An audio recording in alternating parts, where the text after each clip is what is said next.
లేదు అత్తమ్మ గారు, కొంచెం పులుపు దిగాలి, దిగితే వేసవి కాలంలో ఒక రకంగా గ్రీటింగ్స్ చెబుతుంది మనకి ఆవకాయ. చాలా ఆనందాన్ని, అభిరుచిని రుచిగా మార్చి అందిస్తుంది. కొన్ని సంవత్సరాల నుంచి ఇది ఎలాగా మా అమ్మమ్మ, నాయనమ్మ అందరి దగ్గర నుంచి వస్తుందమ్మా. ఇది పదార్థాల రుచి వడ్డించే వాళ్ళని బట్టి ఉంటుంది. తినాలి అని వడ్డిస్తే ఒక రకంగా ఉంటాయి, అక్కర్లేదు లేని వడ్డిస్తే వేరొక రకంగా ఉంటాయి. ఇది పెట్టడం అనేది ఒక ఆనవాయితీ. పెట్టిన కొత్తల్లో మరీ బాగుంటది.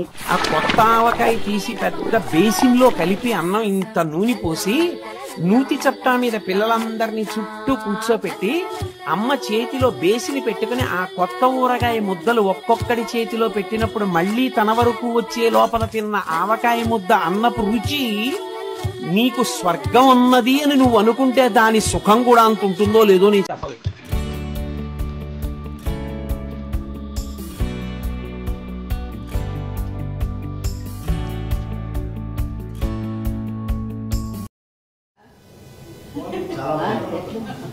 బాగుందా? థ్యాంక్ యూ నాన్న.